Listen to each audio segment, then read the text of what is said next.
Good afternoon, dear guests, teachers, and students. I would like to first express my heartfelt congratulations to you on your achievements in youth activism in the digital age. The Interinstitutional Tertiary Program, Nurturing Global Citizenship Through English Contest. It is my pleasure to see how youth like you are contributing your innovative ideas and taking actions to promote global citizenship. Thriving to raise positive messages on global issues to the public and advocating feasible changes to the community in an engaging, creative, and persuasive way.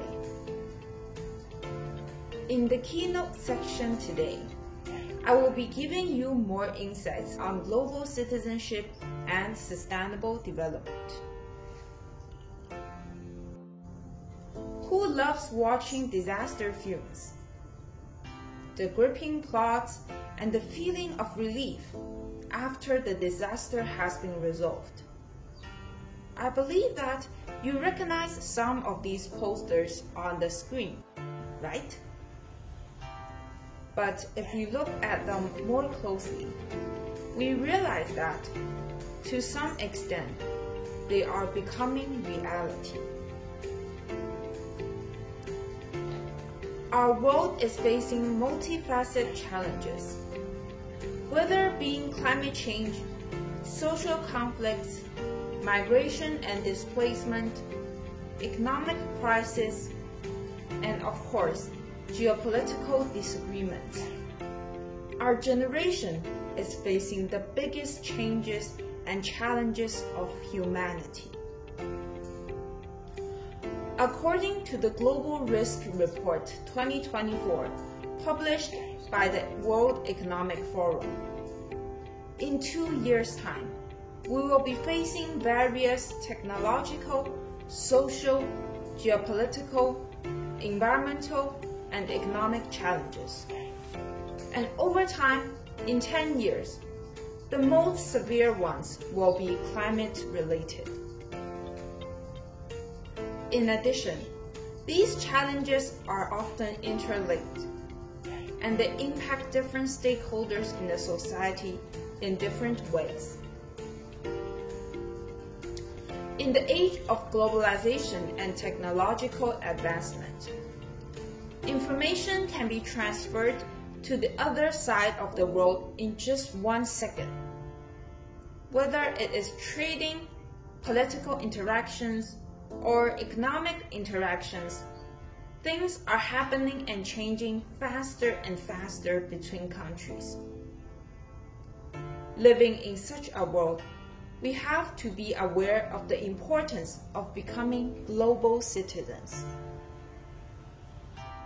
So, what does it mean to be global citizens?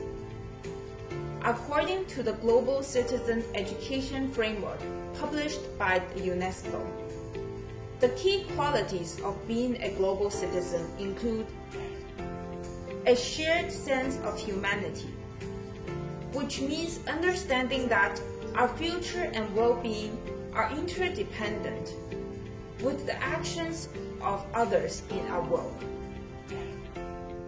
Taking responsibility of each other and the environment, caring about all people's well-being and rights, feeling of a sense of belonging to the global community, respecting for diversity, recognizing and appreciating the uniqueness of people across genders, cultures, religions, and social backgrounds.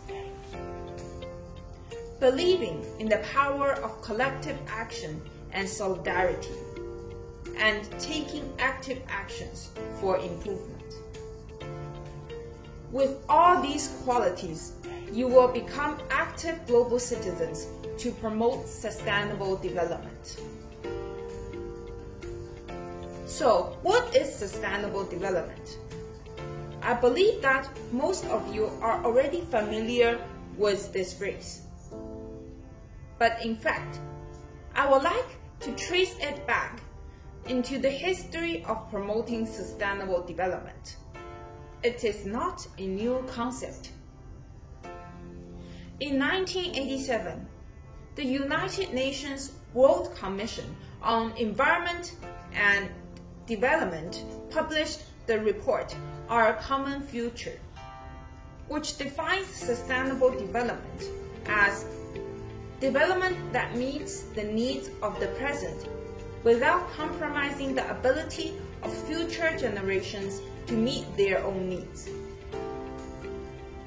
Sustainable development is not only about environmental protection, but rather the human-centered concept that involves taking care of our society, our environment, and our economy to achieve human welfare.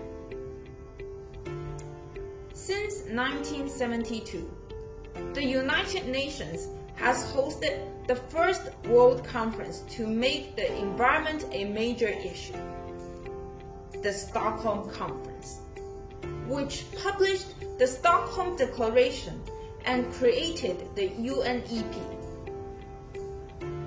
The conference was a critical milestone in the global effort to promote sustainability.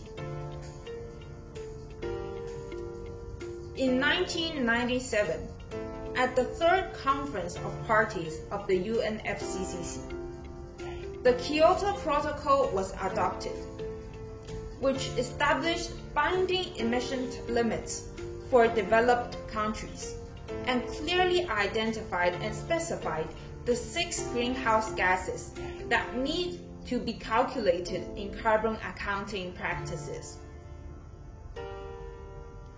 Our effort is, of course, not limited to the environmental side.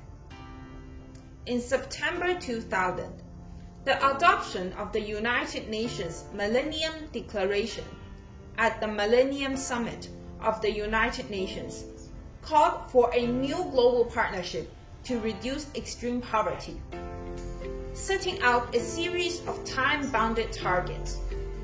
These are the 8 Millennium Development Goals, MDGs, to be achieved by 2015.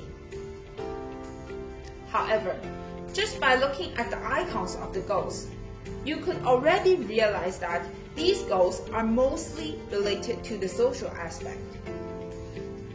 The first goal is eradicating extreme poverty and hunger. The second is education. The third is related to gender, and the fourth is related to children. Only Goal 7 is related to the environment. In fact, the achievement of these goals were not pleasing at all, largely due to the lack of monitoring and the fact that these goals are mostly related to developing countries only. In 2015, we realized that we need a set of global goals to call for global actions to move forward with sustainable development, which doesn't only include the social aspect or the environmental aspect. Established in 2015, the Sustainable Development Goals are 17 global goals with 169 specific targets that aim to find new ways to improve the lives of the world's people, eradicate poverty, promote prosperity and well-being for all, protect the environment, and fight against climate change, all to be achieved by 2030. These goals are split into 3 pillars: the economy, the society, and the biosphere. So with all these goals, we now have to ask who will be taking the lead and how to plan and implement these goals. For the first question, international organizations are an important force in calling for solidarity. UNESCO stands for the United Nations Educational, Scientific, and Cultural Organization.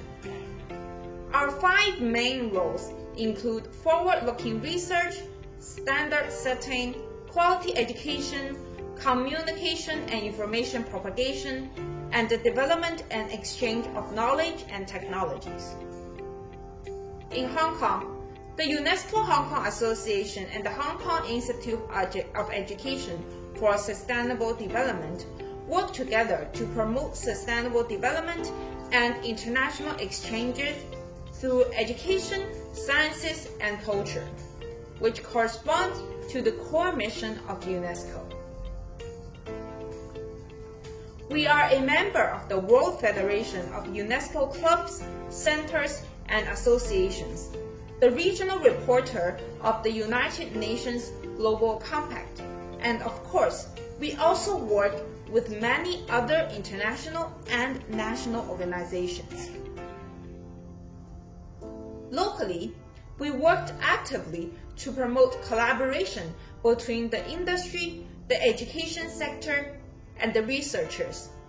And we also worked with secondary and primary education institutions and universities to promote education for sustainable development.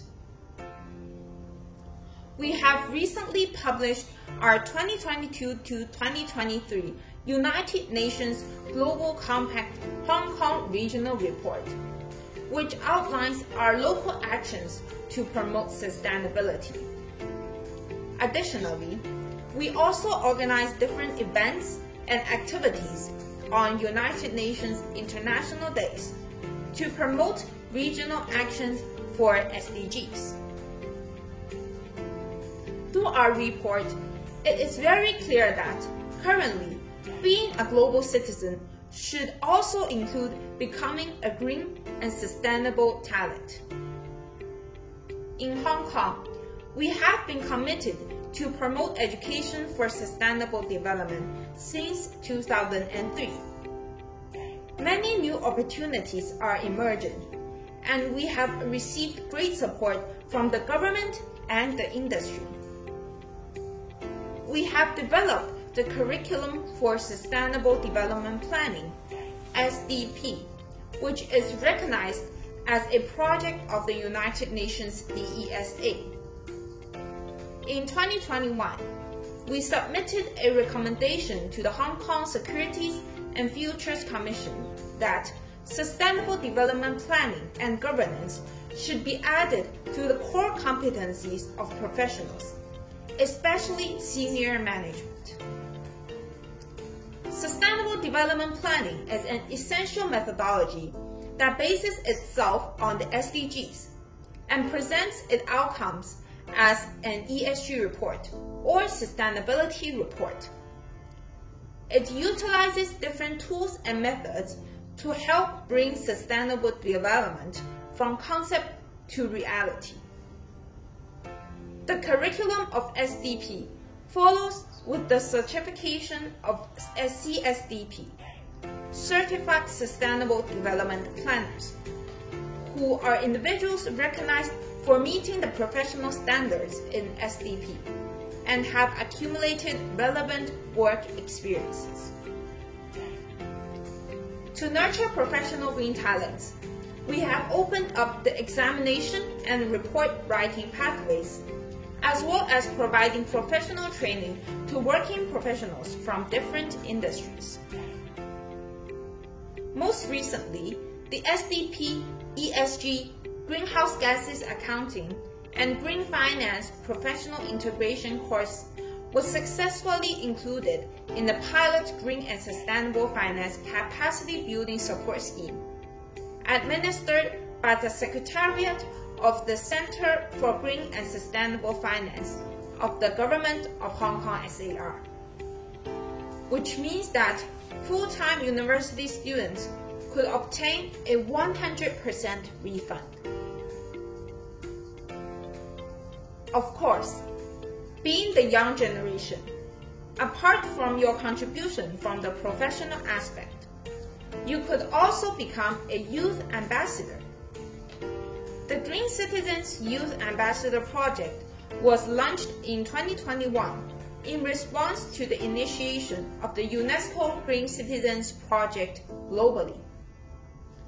The project encourages cross-disciplinary collaboration and conversation, welcoming youth from different fields of study or different fields of work. Youth will be offered exceptional opportunities to participate in workshops, activities hosted by us to enhance their understanding and practical experiences in promoting the SDGs. Our youth ambassadors have promoted policy proposals on the solutions to reduce plastic pollution to the government, have been appointed as members of the Environment and Conservation Fund Committee of the Hong Kong government, and have been actively speaking at international events and forums. In 2023, they have contributed their youth effort to various events, accumulating to 1,000 hours. We also offer youth ambassadors chances to talk to professionals and entrepreneurs. For instance, with the CLP and Hong Kong PC on the High 17 SDGs show. After participating in our trainings, we are very glad that many youth have even continued with their pathway to become CSDP, which I have mentioned earlier. I hope that as the young generation, you can continue with your effort, either in terms of professional development or in terms of contributing to a multi-stakeholder approach to promoting sustainable development, and will thrive to become a green talent for our common future. Thank you.